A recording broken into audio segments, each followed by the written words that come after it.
नमस्कार विद्यार्थी मित्रांनो, तर आज आपण बघणार आहोत गणितातील एक चॅप्टर म्हणजे बोट व प्रवाह. बोट व प्रवाह. आता जर बोट जर स्थिर पाण्यात असेल तर त्याचा वेग किती असू शकतो किंवा ती प्रवाहाच्या प्रवाहाच्या दिशेने जर जात असेल तर तिचा वेग किती असू शकतो. आणि जर पाण्याच्या विरुद्ध दिशेने म्हणजे पाण्याच्या प्रवाहाच्या जर लाटा जर एक साईडला उजव्या साईडला जात आहे आणि बोट जर डाव्या साईडला जाते तर त्या बोटीचा प्रवाहाचा वेग किती असू शकतो हे आज आपण बघणार आहे. त्याचे काही सूत्र पण बघू, म्हणजेच त्याचे काही फॉर्म्युले आहे ते फॉर्म्युले सुद्धा बघणार आहे आणि एक्झाम्पल्स पण घेणार आहे त्यावरती. चला तर आपण काही सूत्र घेऊ, त्यातील आपण ते वेग कसे काढायचे. तर पहिलं बोटीचा स्थिर पाण्यातील वेग हे सूत्र बघणार आहे. बोटीचा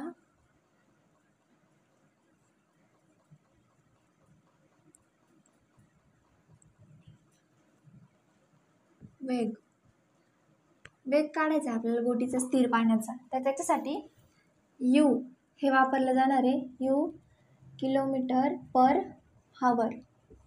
बोटीचा स्थिर पाण्यातील वेग म्हणजे बघू आपण. आता ही बोट आहे, ही तुमची बोट आहे. तर पाणी असं वाहत नाही आहे, पाणी एकदम स्थिर आहे असं. हे पाणी आहे तुमचं. तर हा वेग काढायचा आपल्याला. स्थिर पाण्यातील बोटीचा वेग हा वेग काढणार आहे. तर पुढे बघू.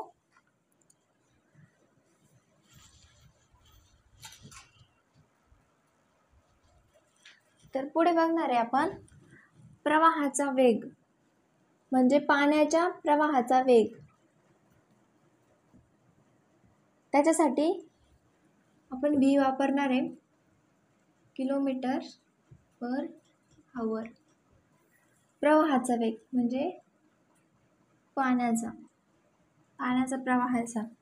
तिसरं बोटीचा प्रवाहाच्या दिशेने वेग. बोटीचा प्रवाहाच्या दिशेने वेग.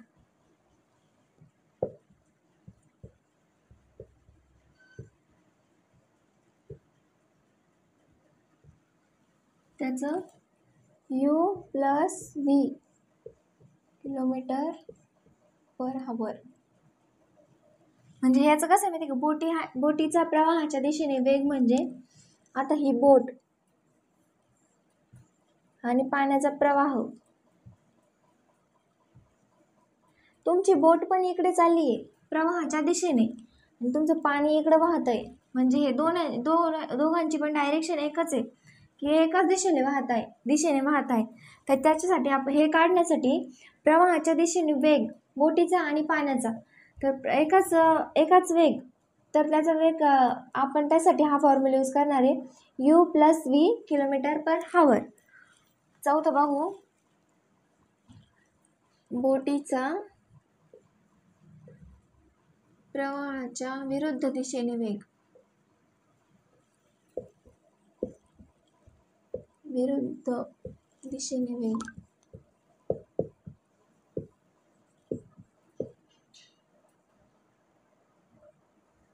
तर त्यासाठी U minus V kilometre per hour हा फॉर्म्युला आहे.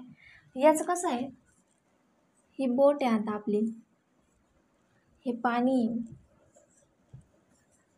तर बोट इकडे जाते विरुद्ध दिशेने, पाण्याचा प्रवाहाच्या विरुद्ध दिशेने. पाणी इकडे वाहत आहे, बोट इकडे जाते. तर काय होणार आहे सांगा बरं, कमेंट करून सांगा तुम्हाला जर माहीत असेल तर काय होणार आहे. आणि मी पण सांगते तुम्हाला. बोट इकडे जाते आणि पाणी इकडे जाते. तर बोट एकदम फास्ट जशी प्रवाहाच्या दिशेने जाते तशी ती जाऊ शकते का? ती जाऊ शकणार नाही, कारण पाणी इकडे जात आहे ना डाव्या साईडला आणि बोट इकडे येते उजव्या साईडला. तर काय होणार आहे, ती पाण्याच्या दिशेने म्हणजे प्रवाहाच्या दिशेने थोडी खेचली जाणार आहे, म्हणजे ती बोट एकदम स्लो जाणार आहे. तर तो वेग काढण्यासाठी आपल्याला u minus V kilometre per hour हा फॉर्म्युला दिला आहे. तर आपण काही एक्झाम्पल बघू आता. टाईप 1चा एक्झाम्पल. एका बोटीचा स्थिर पाण्यातील वेग 10 किलोमीटर पर हावर व प्रवाहाच्या दिशेने वेग 7 किलोमीटर पर हावर असेल तर बोटीचा प्रवाहाच्या दिशेने व विरुद्ध दिशेने वेग किती. आता आपल्याला या एक्झाम्पलमध्ये बघायचं आहे, बोटीचा जेव्हा प्रवाह इकडे जातोय, पाण्याचा प्रवाह इकडे, तर त्या साईडला जर बोट जाते तर त्याचा वेग किती असणार आहे, आणि जर प्रवाह इकडे जातोय, बोट इकडे जाते, तर त्याचा विरुद्ध दिशेने वेग किती असणार हे आपण बघणार आहे. आपण सूत्र बघितले. तर प्रवाहाच्या दिशेने वेग आपण पहिले बघू. प्रवाहाच्या दिशेने वेग, यासाठी काय होता फॉर्म्युला, u + v. तर बघू आता हे बघा, स्थिर पाण्यातील वेग दिलाय आपल्याला, स्थिर पाण्यातील वेग. तर हा म्हणजे u म्हणजे 10, हे आपल्याला 10 भेटले. आणि प्रवाहाच्या दिशेने वेग याचा आहे 7, म्हणजे आपल्याला इथं v पण दिलेला आहे, तर v 7. आता हे काय आहे प्लस, तर आपल्याला याची बेरीज करायची आहे. बेरीज केल्यानंतर आपल्याला जे उत्तर येणार ते बोटीचा प्रवाहाच्या दिशेने वेग, जिकडे बोट जाते तिकडेच प्रवाह आहे, तर त्याच दिशेने एकाच दिशेने वेग जो आहे तो आपल्याला यांची प्लस केल्यावर मिळणार आहे, म्हणजे बेरीज केल्यावर मिळणार आहे. 10 + 7 म्हणजे 17, तर याचं उत्तर आहे 17. तर बोटीचा प्रवाहाच्या दिशेने वेग,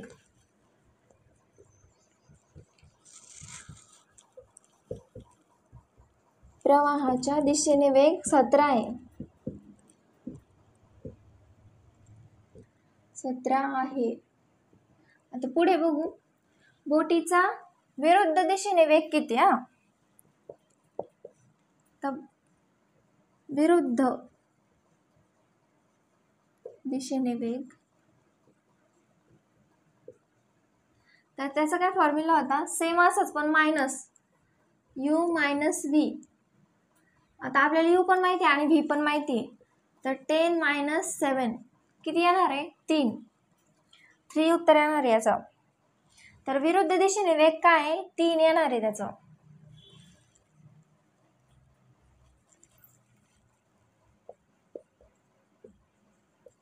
बोटीचा विरुद्ध दिशेने वेग 3 आहे.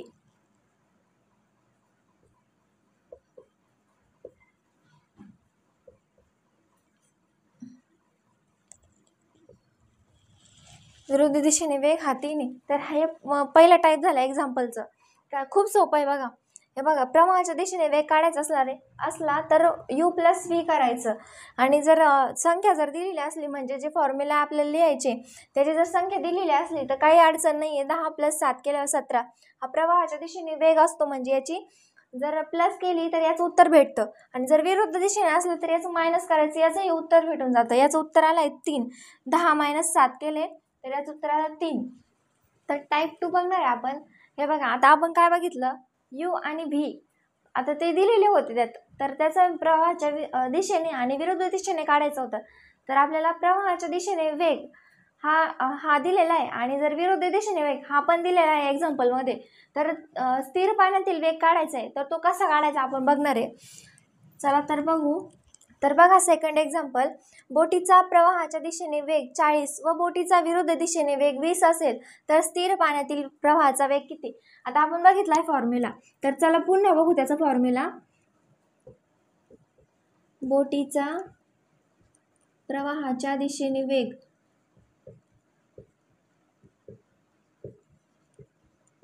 प्लस विरुद्ध दिशेने वेग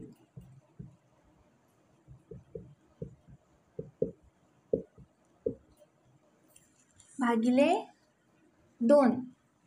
तर आपल्याला बोटीचा प्रवाहाच्या दिशेने वेग आणि विरुद्ध दिशेने वेग हे दोन्ही पण ह्या एक्झाम्पलमध्ये दिलेले. तर प्रवाहाच्या दिशेने वेग काय आहे, 40 प्लस प्रवाहाच्या विरुद्ध दिशेने वेग हा 20 आहे, तर इथे 20 भागिले 2. तर बघा, 40 अधिक 20, तर त्याचं उत्तर येणार आहे 60 भागिले 2. तर 60ने 2ने 60ला भागायचं आहे, तर काय येणार आहे 60/2. याचा आन्सर काय येणार आहे 30. तर हा आहे आपला स्थिर पाण्यातील वेग. बोटीचा प्रवाहाच्या दिशेने वेग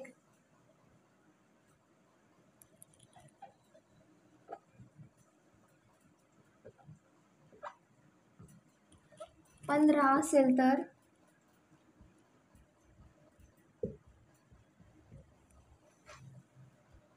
15 व विरुद्ध दिशेने वेग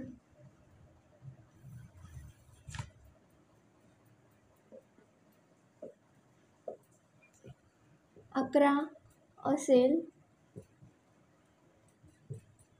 तर प्रवाहाचा वेग किती?